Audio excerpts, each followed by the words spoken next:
Hello, beautiful and powerful women. Welcome to Susan Unleashed. This podcast is for any woman who wants to live a gorgeous life on her terms and who knows that not only is being a woman enough, it is the key to everything. I'm your host, Susan Elizabeth, certified professional coach, #1 best-selling author, and Energy Leadership Index master practitioner. I fiercely support women who are passionate about elevating their lives while embracing their truest selves. Are you ready to unleash your power? Life is 10% what happens to you and 90% how you react to it. That's a quote by Charles Swindoll. Hello, gorgeous, beautiful, and powerful women. Welcome to this week's episode, How Do You Handle Rejection? So this week we're going to be talking about how do you handle rejection? So one of the things that I want to talk about right away is this. What others think of you is none of your business. What others think of you is none of your business. And when you practice letting go, that power that others have over you dissipates. When you practice letting go of, well, what would they think? Life opens up for you. There's a freedom that actually comes when you practice this, when you learn how to make this a practice in your life and a way of life. So people are going to reject you. They have, and they're going to. That's just the way life is. And when you accept that, but then you can become strong enough in who you are being and who you are, and you can let go, detach from the outcome, what others think of you, and really realize what others think of you is none of your business. And of course, other people are going to talk about you. Of course, they are talking about you. And guess what? My question to you is, so what? When other people talking about me, of course they are. When what other people say about me is none of my business. They get to hold whatever thought and belief, whatever they want to think about me, they can do. I could completely care less. What they think is none of my business. What is my business is, what do I think of myself? What am I doing in the situation? How am I showing up for myself, for my life? That's what matters. What I think matters.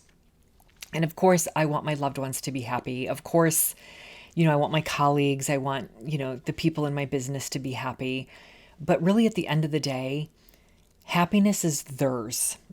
Happiness is their choice. Like, somebody can't make me happy. Only I can make myself happy.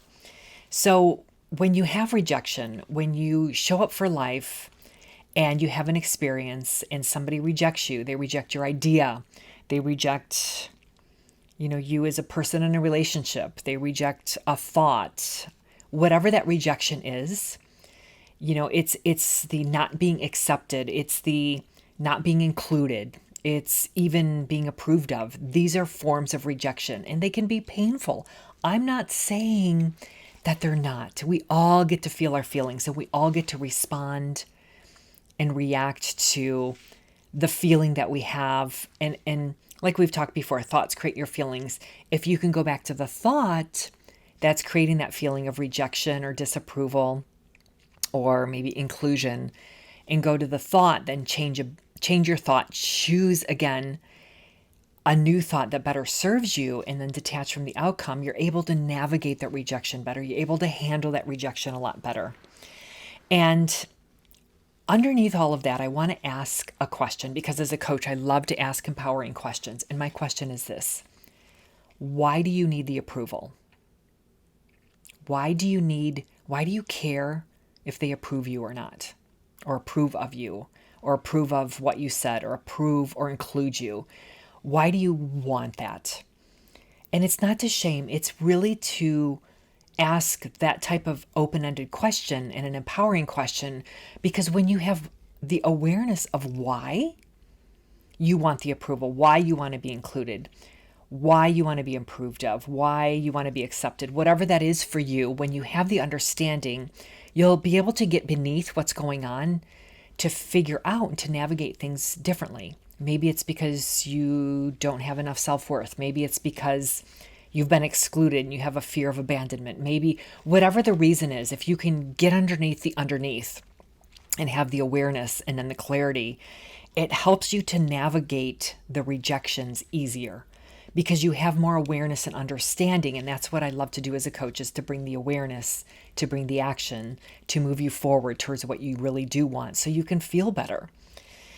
So when you look underneath that and you allow the fear, you allow the disappointment, the letdown, the hurt or the anger that's in there, when you allow that to rise up and out, and when you can acknowledge all of that, you're going to be able to believe more in yourself and to release what maybe you're holding on to, or what has been in your mind, the thoughts that are in your mind, and then be able to choose a new thought that better serves you, right?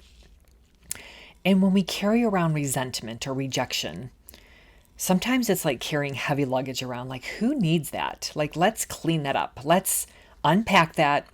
Let's put that away. Let's come home to ourselves and really clean out that stuff that might be going on in your mind, right?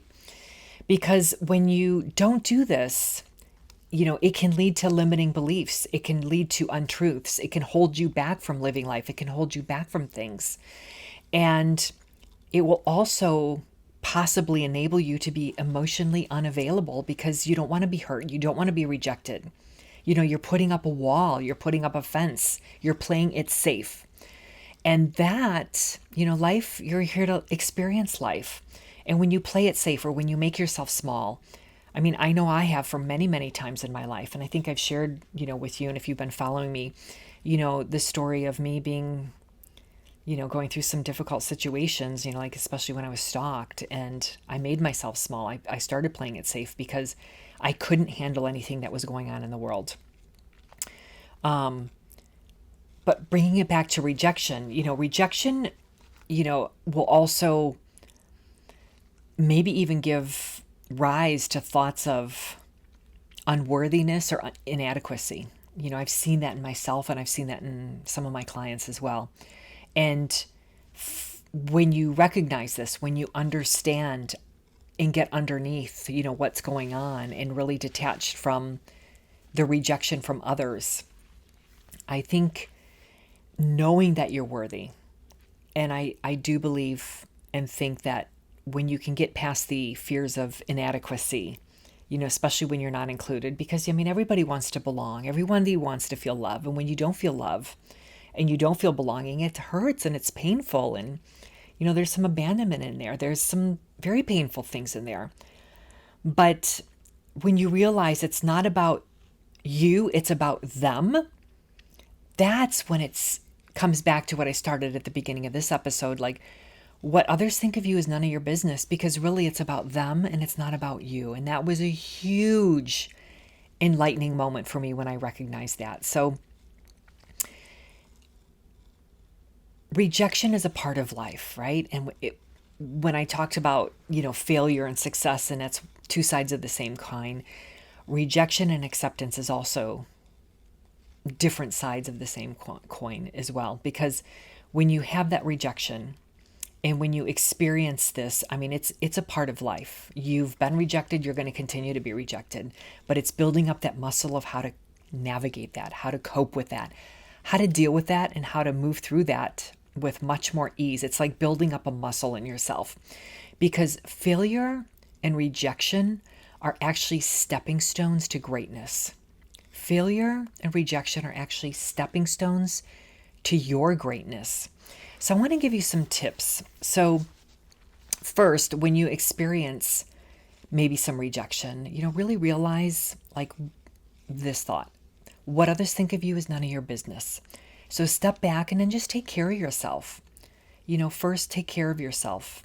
Second, allow the feelings of hurt and pain and anger, rejection, whatever that is for you that's coming up. All the emotions, they're one word. Just name them, claim them, just allow it, acknowledge it, and the pain of it, and recognize, it will happen again in life. This is just the way it is. This is rejection. It's just a part of life. And when you strengthen your resilience to rejection, it will make it easier. And it is true. Like when you go through and you experience rejection, when you come back to know you're worthy and your self-worth, and a lot of times it's about them, maybe you're just not a good fit for somebody, or the thought isn't a good fit for what they are. It has nothing to do with you, and that's okay, right? So when you build up your mental strength around rejection, and when you get the rejection, you're going to be able to navigate that so much easier, so much more better. Because when you're pushing the limits and you don't let those limits define you, those are going to help you to grow, to build that strength, to build that muscle, and to know your worthiness, right? So those are a couple more tips. So I think I have a couple more. So another one too is to surround yourself when you go through a rejection. They can be small rejections, large rejections. It's important to know your support system. Like have the life coach, have the group of friends, have the loved ones, have your girlfriends, whatever those look like for you. Go to that support system and draw strength from that. Talk it through, share, whatever that looks like for you. That's another way to navigate rejection, because when you have that support system and people who love you and care for you and have your back, they're going to support you and value you, because you might be knocked down for that moment until you can get back on your feet, until you can really realize your own worth and you move through that. And you'll be able to move through these quicker. The more you learn some of these kind of tips and tricks of how to navigate, and handle rejection. And also to know that, and I love this, and I think I want to close with this, that the universe actually has a message for you. When you get a rejection, it's actually the universe sending you a message. This was not meant for you. And I love this. I love, and I know this. I've learned in my life that what is meant for me will not pass me, and what is not meant for me will go right around me. So even in the moment, if I get a rejection, I have to remember those times in my life that something greater has come along for me, and really trust and know that the universe is sending me a message. So just by you listening to this today, it is a message for you to step back and know that you are worthy, you're valuable, life is full of rejections, and that a rejection doesn't need to define you, but it can help you in moving you forward to something that's even better for you. So until next week, have a beautiful week, and we'll see you in the next episode. Thanks for tuning in. If you enjoyed this episode, I would love it if you would leave me a review or share it with someone else who may enjoy it too. To stay connected with me, please head on over to SusanElizabethCoaching.com and make sure that you sign up for my tips on how to live an unleashed life full of passion and purpose. Until next time, go live an unleashed life.